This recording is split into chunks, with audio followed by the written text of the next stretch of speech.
Estamos en la tercera meditación acerca de Jesús, ese desconocido. Dijimos anteriormente que el Evangelio presenta a Jesús como el Hijo del Hombre. Él mismo se presenta a sí mismo como el Hijo del Hombre. Y se refiere a la total humanidad de Jesús, la condición total de ser humano. Él dice en Marcos 8:31, dice, y comenzó a enseñarles que el Hijo del Hombre, así se denomina, debía padecer muchas cosas y ser rechazado por los ancianos y por los principales sacerdotes y los escribas, y ser muerto, y después de 3 días resucitar. Esas tremendas experiencias humanas de rechazo, de padecimientos, de rechazo de aquellos que debían recibirle con los brazos abiertos, porque eran los que conocían la ley, eran los que supuestamente debían estarle esperando. Sin embargo, esos le rechazaron. En otra parte dice en San Juan, a los suyos vino y los suyos no le recibieron. Es muy tremenda esa experiencia de ser rechazado por los más íntimos, ya sea de su familia, como dijimos anteriormente, y también ahora de su pueblo. Debemos recordar entonces que Jesús tenía que pasar por toda experiencia humana que pasa un ser humano, pero sin pecado. Sin pecado.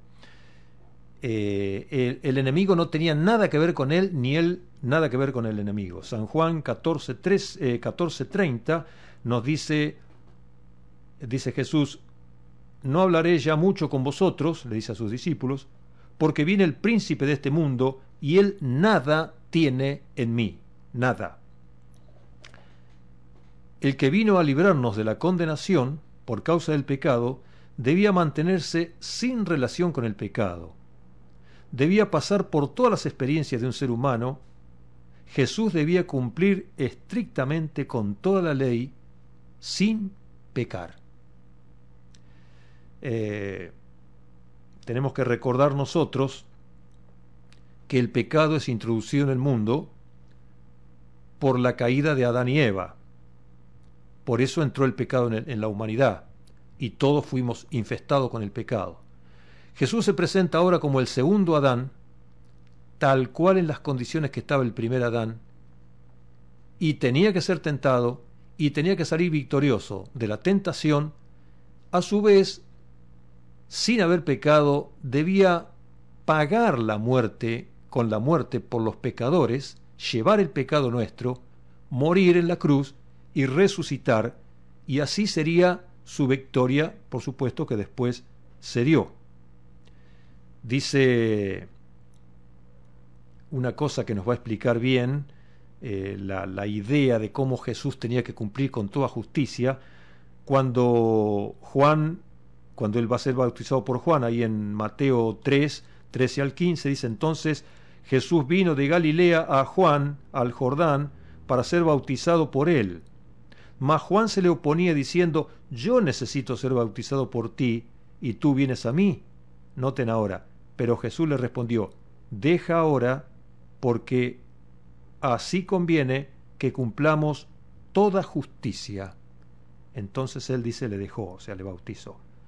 Jesús tenía que cumplir con todo, estrictamente con todo. Él no tenía necesidad de ser bautizado. Él no era pecador, no tenía de qué arrepentirse.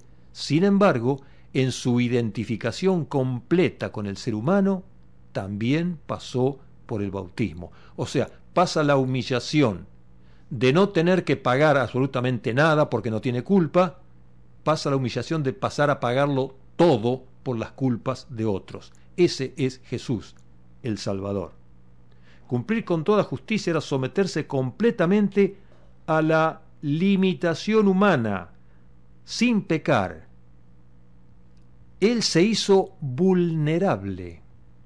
El Dios eterno, infinito, amigos, se hizo como un hombre bajo, pobre, muy vulnerable.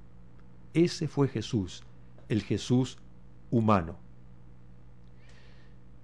En ese cumplimiento tenía que pasar entonces por todo tipo de tentación.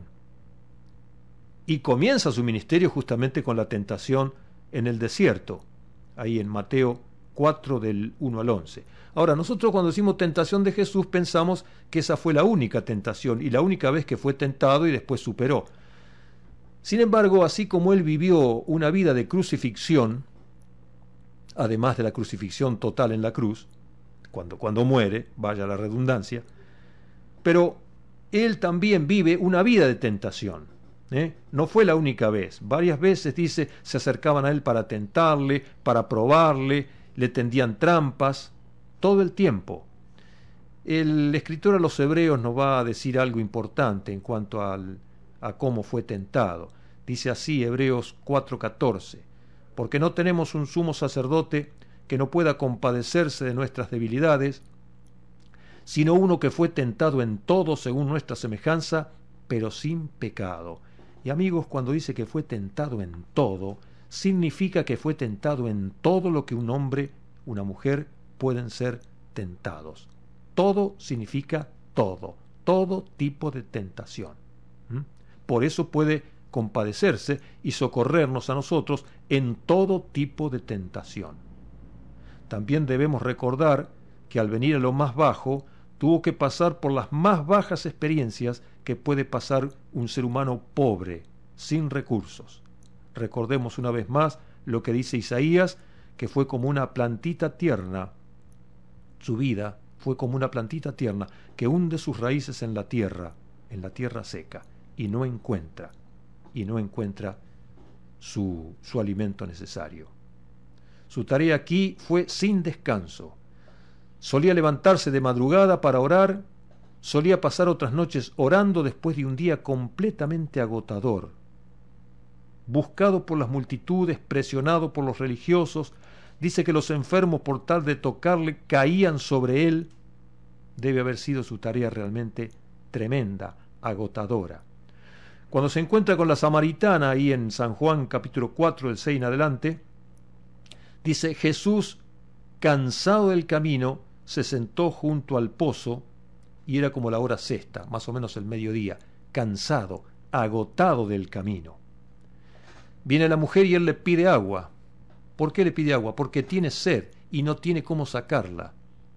La mujer se extraña de que él le pida agua, pero empiezan a hablar y él, que le ha pedido agua material, le ofrece ahora el agua espiritual. Le pide solamente un poco de agua para saciar la sed del momento, pero termina ofreciéndole el agua que sacia la sed eterna. Qué poco se nos pide, cuánto se nos da. Amigos, es para tener en cuenta esta obra de Jesús, este bendito Jesús que vino a buscarnos cuando estábamos perdidos en nuestros delitos y pecados.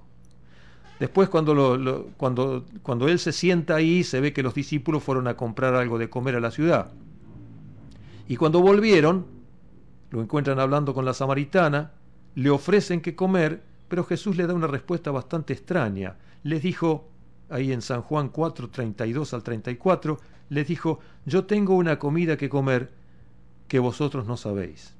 Y más abajo dice, mi comida es que haga la voluntad del que me envió y que acabe su obra. Quiere decir que su alimento llegó a ser su trabajo. Su agua llegó a ser su trabajo también. Trabajo, mucho trabajo. No era extraño que se durmiera cuando estuvo en la barca, en la tempestad, que tuviera frío, que tuviera hambre, que llorara, que pasara por todas esas experiencias para salvar al pecador. Así vivió el que vino a salvar lo que se había perdido. Y este Jesús nos dice hoy a cualquiera que quiera oír que también nos invita a que le acompañemos hoy en su trabajo, en sus tareas, cumplamos lo que falta de los padecimientos de Jesús, va a decir Pablo por ahí, y también la tarea por delante. Nos llama a que le acompañemos, aquellos que ya le conocemos, que queremos andar con él. Pero también al que tiene una vida sin rumbo, una vida sin sentido, le ofrece una vida eterna con todo sentido, una bella vida más allá de la muerte. La espera de Jesús a nuestra puerta, a la puerta del pecador, lo describe Lope de Vega en un poema espectacular cuando dice así: ¿qué tengo yo que mi amistad procuras? ¿Qué interés se te sigue, Jesús mío? Que a mi puerta cubierto de rocío pasan las noches del invierno oscuras. Oh, cuántas fueron mis entrañas duras, pues no te abrí, qué extraño desvarío. Si de mi ingratitud el hielo frío secó las llagas de tus plantas puras. Cuántas veces el ángel me decía: alma, asómate agora a la ventana, verás con cuánto amor llamar porfía, y cuántas hermosuras soberana. Mañana te abriremos, respondía, para lo mismo responder mañana. Amigos, todos nosotros somos extranjeros, peregrinos en este mundo. Vamos de viaje. Nuestro viaje es hacia la eternidad. Y el Señor, a la puerta de nuestro corazón, nos llama hoy, mañana y siempre. Pero nosotros no sabemos si tenemos un mañana. Por tanto, dice la Escritura, si oyes hoy su voz, no endurezcas el corazón. Hoy es el día de salvación.